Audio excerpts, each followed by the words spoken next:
नमस्कार दोस्तों, मैं पुष्पेंद्र कुमार स्वागत करता हूं आपका हमारे YouTube चैनल SDG4 पर। दोस्तों, आज के इस क्लास में हम लोग मौर्यकालीन प्रशासनिक व्यवस्था के बारे में देखेंगे। इससे पहले हम लोग मौर्य काल से संबंधित मौर्य साम्राज्य की स्थापना से लेकर और मौर्य वंश के अंतिम शासक बृहद्रथ तक की कहानी समझे थे। इसके अलावा अशोक के अभिलेख, अशोक के शिलालेख, स्तंभ लेख आदि को भी हम लोगों ने देखा था। तो आइए दोस्तों, आज के इस क्लास में मौर्यकालीन प्रशासनिक व्यवस्था को देखते हैं। दोस्तों, सबसे पहले प्राचीन भारत में अगर देखा जाए तो सबसे पहले एक व्यवस्थित प्रशासनिक पद्धति जो है उसकी शुरुआत मौर्य काल में ही की जाती है। मौर्यकालीन प्रशासन को लोक कल्याणकारी राज्य के अवधारणा के रूप में बताया गया है। दोस्तों, मौर्य काल जो था और मौर्यकालीन प्रशासन जो था, अगर मौर्यकालीन प्रशासन का अवलोकन किया जाए तो हम देखते हैं कि केंद्रीकृत होने के बावजूद निरंकुश नहीं है। यानी मौर्यकालीन प्रशासनिक व्यवस्था इस रूप में था कि एक केंद्रीकृत प्रशासन था, लेकिन इसमें निरंकुशता की कमी थी, निरंकुश नहीं था। दोस्तों, कौटिल्य चाणक्य के द्वारा अर्थशास्त्र लिखा गया है और कौटिल्य ने अर्थशास्त्र में सप्तांक सिद्धांत दिया है। इस सप्तांक सिद्धांत के अंतर्गत राज्यों के 7 अंगों की चर्चा की गई है। इसमें है राजा, अमात्य, जनपद, दुर्ग, कोष, सेना, मित्र। राजा, अमात्य, मंत्री, जनपद, प्रांत जो था, जो मगध जो था वो कई प्रांतों में, प्रांत कई जनपदों में बटा था। दुर्ग यानी कि किला, कोष यानी कर जो इकट्ठा होता था वो उसे कोष कहा गया। सेना और मित्र यानी कि ये थे गुप्तचर, मित्र जो थे वो गुप्तचर थे। दोस्तों, अर्थशास्त्र में ही उच्च अधिकारियों की बात करें तो 18 तीर्थ की चर्चा है जो उच्च अधिकारी होते थे। इसके अलावा 26 अध्यक्षों की भी चर्चा है जो अलग अलग विभागों के अध्यक्ष थे। सभी 18 तीर्थों को नहीं पढ़ना है, लेकिन कुछ महत्वपूर्ण तीर्थ ऐसे हैं जहां से प्रश्न पूछे जाते हैं, उनके बारे में हम लोग देखते हैं। सबसे पहले होते थे राजा के बाद सबसे महत्वपूर्ण होते थे पुरोहित। पुरोहित जो थे ये प्रमुख धर्माधिकारी यानी धर्म से संबंधित कर्मकांडों की जो अधिकार थी वो पुरोहितों के पास थी और पुरोहितों के द्वारा ही धार्मिक कर्मकांड जो है मौर्य काल में कराई जाती थी। इसके बाद थे प्रशासता। प्रशासता कौन थे? तो ये राजकीय आज्ञा पत्र लिखने वाले थे प्रशासता।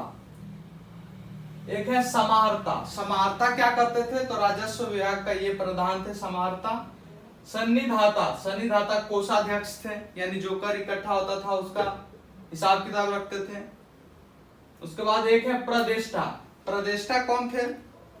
तो दोस्तों देखिए, न्याय, जब हम लोग न्याय व्यवस्था पढ़ेंगे इसी मौर्यकालीन प्रशासन व्यवस्था के अंतर्गत, तो उस न्याय व्यवस्था में देखेंगे हम लोग 2 प्रकार के न्यायालय दिखाई देगा, एक फौजदारी न्यायालय, एक दीवानी न्यायालय। तो फौजदारी न्यायालय के जो न्यायाधीश हुआ करते थे वो थे प्रदेष्टा, और जो दीवानी न्यायालय के न्यायाधीश होते थे यानी दीवानी न्यायाधीश जो होते थे उन्हें कहा जाता था व्यवहारिक।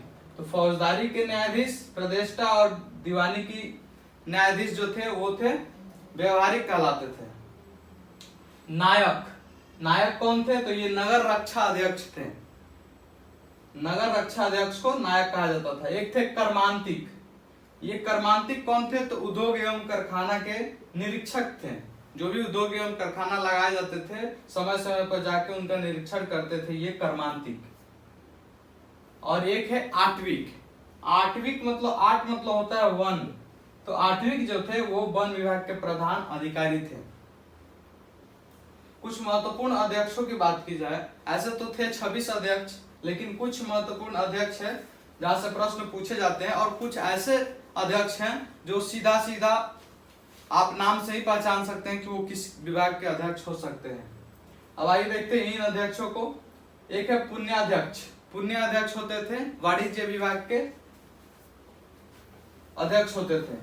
पौत्वाध्यक्ष। पौत्वाध्यक्ष माप तौल के अध्यक्ष थे और ये माप तौल वाले काम, निरीक्षण आदि देखा करते थे। कुप्याध्यक्ष, कुप्याध्यक्ष होते थे वन विभाग के अध्यक्ष। लक्षणाध्यक्ष, ये टकसाल होते थे, टकसाल विभाग यानी कि जहां नोटों और सिक्कों को ढाला जाता था। विविताध्यक्ष, विविताध्यक्ष थे चारागाह के अध्यक्ष, जो चारागाहों का खोज करते थे और उस पर कर लगाते थे। वहां जो किसान अपनी पशुओं को चराने ले जाते थे, वहां पे कर वसूलने का काम जो था वो इन्हीं विविताध्यक्ष के माध्यम से होता था। एक है अक्षपटलाध्यक्ष, अक्षपटलाध्यक्ष ये महालेखाकार थे। और एक अंतिम देखते हैं देवताध्यक्ष, ये देवताध्यक्ष धार्मिक संस्थान के अध्यक्ष थे। दोस्तों अब बात करते हैं मौर्यकालीन प्रशासन में। तो मौर्य काल का जो व्यवस्था था, जो राज्य था, जो केंद्र था, वो कैसे बटा हुआ था।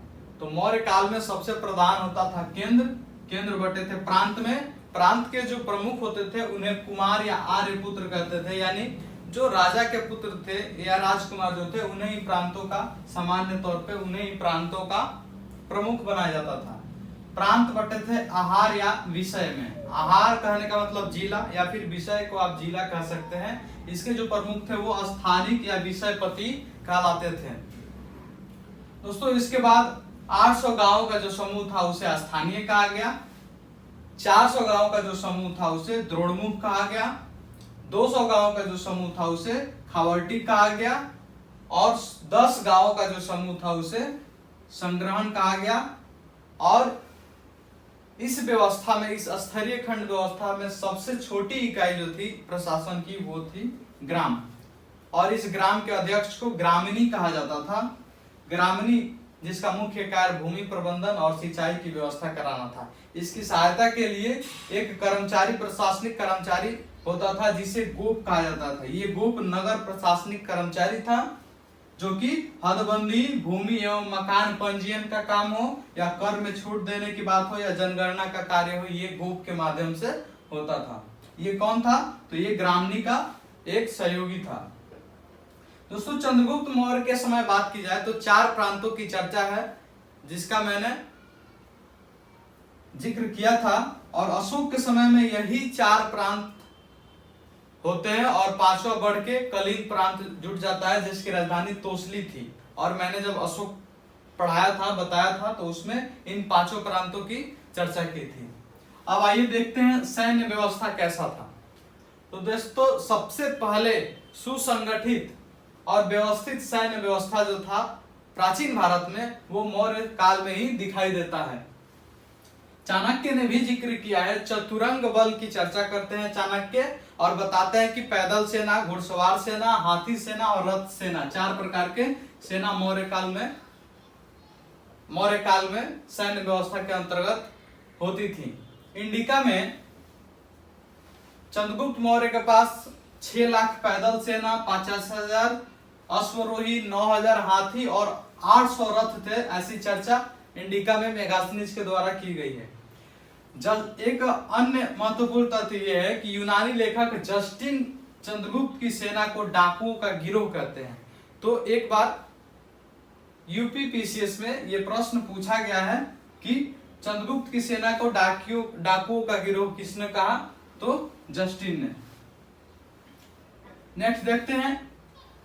अब इस सैन्य व्यवस्था को बनाए अच्छा से चलाने के लिए मौर्य काल में पूरे केंद्र, चूंकि काफी एक बड़ी क्षेत्र जो थी वो मौर्य काल के अंतर्गत आती थी, और इतना आसान नहीं था मौर्य काल के अंतर्गत सभी क्षेत्रों को एकीकृत करते हुए उस पर शासन करना। तो उसके लिए गुप्तचर विभाग की व्यवस्था की गई थी, गुप्तचरों की व्यवस्था की गई थी, जिसके अध्यक्ष को महामात्य सर्प, गुप्तचर विभाग के अध्यक्ष को महामात्य सर्प कहा गया। और इसके अंतर्गत जो प्रमुख अधिकारी होते थे उन्हें सर्प महामात्य कहा गया।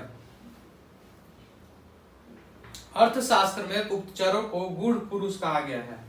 अब अर्थशास्त्र में गुप्तचरों को गूढ़ पुरुष कहा गया है। अब गुप्तचर जो थे वो 2 प्रकार के गुप्तचर थे। एक थे जिन्हें संस्था कहा जाता था, और दूसरे थे जो संचरा कहा जाता था। उन्हें संस्था जो थे वो संगठित थे और संगठित होकर काम करते थे, जबकि संचरा जो थे ये घुमक्कड़ थे, इधर उधर घूमकर तथ्य इकट्ठा करते थे और अपने उच्च अधिकारी को सूचित करते थे, जिसके माध्यम से मौर्य काल में राजा और विभिन्न अध्यक्षों और तीर्थों के लिए शासन करना आसान हो जाता था। अब देखते हैं न्याय व्यवस्था। व्यवस्था की बात करें तो अर्थशास्त्र में दो प्रकार के न्यायालय की बात की गई है, धर्मस्थीय न्यायालय और कंटक शोधन। धर्मस्थीय न्यायालय जो था दीवानी न्यायालय था और कंटक शोधन जो था वो फौजदारी न्यायालय था। आप जानते हैं कि धर्मस्थीय न्यायालय यानी कि दीवानी न्यायालय के जो अध्यक्ष थे उन्हें क्या कहा जाता था, उन्हें कहा जाता था व्यवहारिक, और जो फौजदारी न्यायालय यानी कंटक शोधन न्यायालय के जो प्रमुख होते थे उन्हें कहा जाता था प्रतिष्ठा। लेकिन न्याय व्यवस्था के अंतर्गत जो प्रमुख होता था, जो अंतिम न्यायाधीश माना जाता था, जो सर्वोच्च न्यायाधीश माना जाता था, वो सम्राट हुआ करते थे। तो दोस्तों ये था मौर्य काल से संबंधित सभी महत्वपूर्ण तथ्य। आज हम लोगों ने मौर्यकालीन प्रशासनिक व्यवस्था को देखा, समझा। आशा करता हूं कि आपको समझ में आया होगा। अगर कहीं डाउट है तो आप कमेंट करके पूछ सकते हैं। फिलहाल के लिए इतना ही, धन्यवाद।